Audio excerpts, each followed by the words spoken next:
TARDIS123 here, and today I'm going to be reviewing the Fourth Doctor story, Revenge of the Cybermen. Now, this is the first Cyberman story in 6 years, I think, so over half a decade, or something like that, since the last one we had was the invasion in 1968. Then, throughout all of the jump 2 years, we didn't have a Cyberman story whatsoever. And now for the first year of Tom Baker we have this one. And also it's going to be the last Cyberman story for another, I don't know, another 6 years I think. It's 81 that Earthshock comes. So yeah, this is the only Cyberman story of the 70s. And on the topic of the Cybermen, you can definitely say that they kind of forgot entirely what the idea of the Cybermen was, to be honest. They had some strong, they do have a couple of good moments, but they're very campy. They're very odd, and I think that they forgot that the Cybermen were more than robots in this, because rather than being kind of like unfeeling, unemotional, but not robots, you know, cyborgs basically by definition, except you don't really call them cyborgs, but I guess by the definition of cyborg, they are a cyborg. But anyway, they kind of got that wrong here, and they went for emotional robots, because you never get a mention of human parts from. They say they've got enough parts on their ship to rebuild the cyber army. It's just like they seem to think that they're robots in this when they're not. They're not supposed to be. Now, yeah, the cyber leader is quite odd, bit too emotional, hands on hips all the time. So yeah, really the Cybermen are the parts that let this story down. And I have been writing about the Cybermen for quite a while now. So, now, yeah, one thing I do like about them is their look, in a way. I think it could be better. It's quite a cool look, and the idea of them having the guns in the head is quite cool, and it's kind of like the only way you can disarm them is by knocking their heads off. They do look fairly formidable, I'd say, for the time. And yeah, well, they do have their flaws. Interestingly enough, the voices were done by people inside the costumes, just this once. Usually done by kind of like outside voices dubbed over at the end or whatever. But this time, it was the people inside the costumes doing voices, which was quite interesting. It didn't add too much to it, but it didn't detract anything from it either. So yeah, just an interesting thing there. Now also, so yeah, as I was about to say, I've been ranting on about the Cybermen for quite a while now.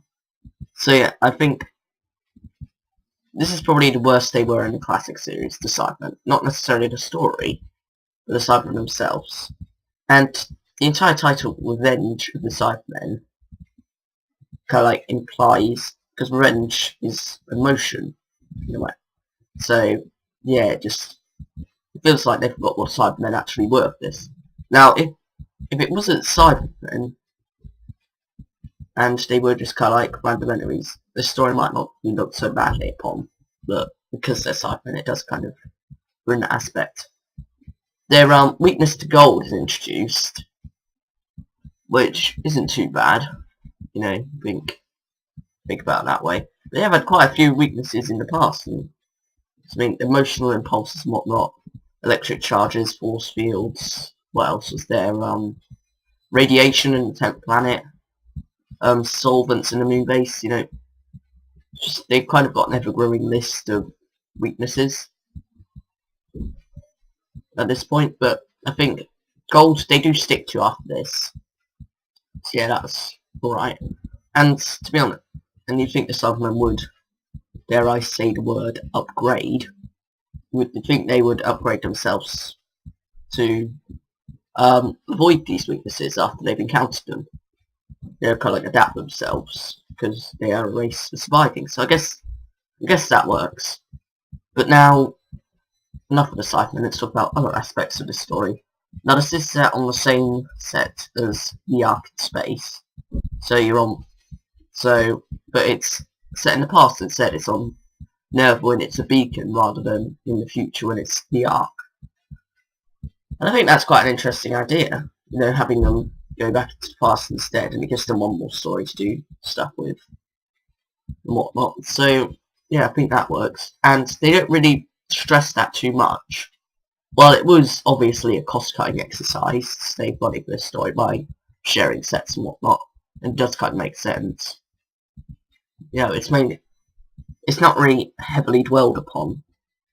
And, you know, the idea of the TARDIS travelling back in time to meet things, interesting, I guess.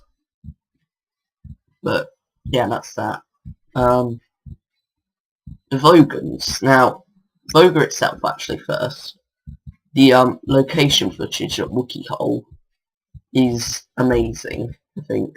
They really do quite well with that.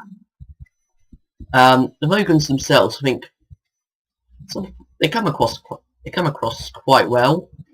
You know, this idea of their civilization and the gold and whatnot, and the whole Civil War aspect, which I like, is never really fully forgotten, but it does drift towards the background once the Cybermen show up. But overall, yeah, I think the Vogons aren't too bad. You know, some of their masks are obviously masked, and you can kind of like see through that, but others, they work quite well. It just depends what shots you get and what masks, because it fits some actors well and it fits some actors not too well. So, yeah, that's that.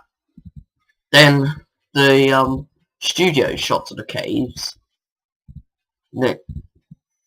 I think if you're engrossed in the story enough, which I was, then you don't easily notice when you swap from studio to location. Now, that's not saying it's very good studio sets. It just kind of works quite.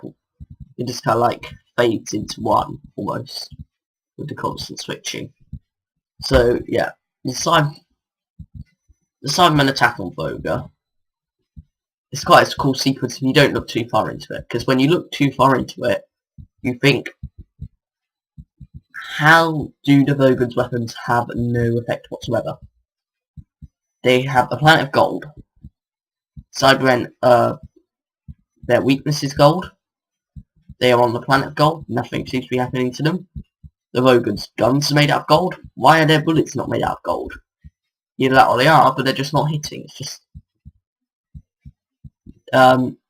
there's a word for it. Plot something. I don't know. Plot necessity, it might be. But yeah, as I say, if you don't look too much into that, then it won't be too bad. But I think this is definitely a story where if you pick it too much, the cracks do begin to show, and there are a lot of them. Now, the Doctor, Sarah, and Harry are brilliant as ever in this. They do quite well. And it's nice to get Harry and Sarah doing a lot of this story, because mainly in the two middle parts, they go off and do their own thing, while the Doctor's on the beacon and later travelling to the centre.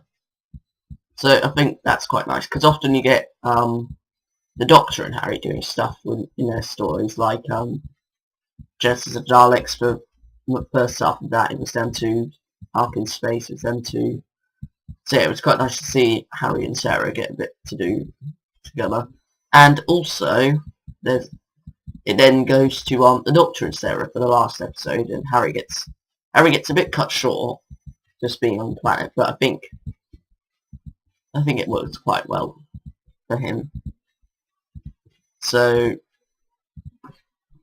yeah, that's that, because he kind of like gets his own little story part with is it Commander Stevenson, I think? Yeah. Now, Stevenson is played by the same actor who played, I don't remember his name now, but he was kind of like the commander in the Super 2. I think in this, he does a very good job. I think he's a very good actor, and he just does a good job of being the commander and whatnot. Now he shows compassion, but he's also quite, you know, he is a military man and whatnot, but he also listens to the Doctor and everything. So yeah. this story also is the last to feature Cybermen of the classic series, and they are quite heavily redesigned, and they're a bit remote control. They are remote control kind of like in story, and I think for some sequences they were CSO'd in.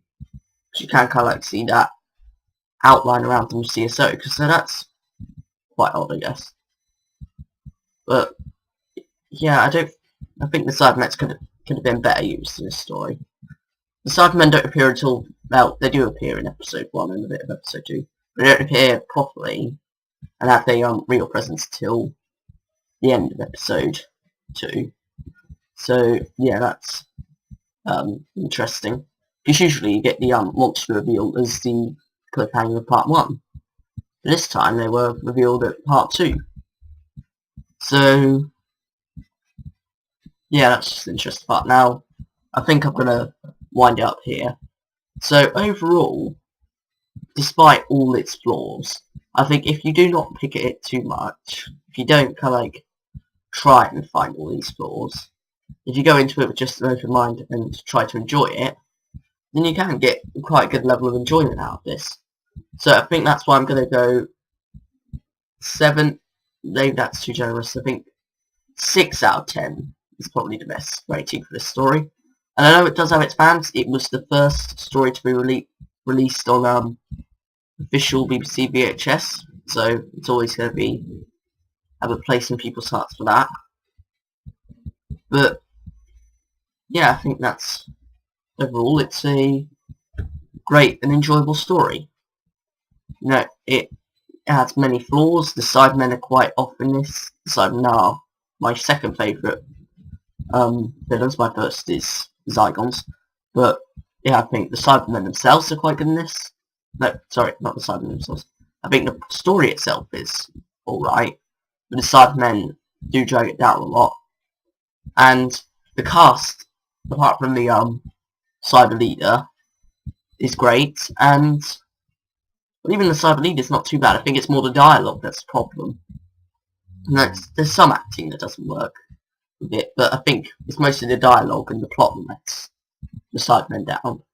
So yeah, that's that. 6 out of 10. And thank you for watching, everyone. Next week's review will be the Dalek invasion of Earth.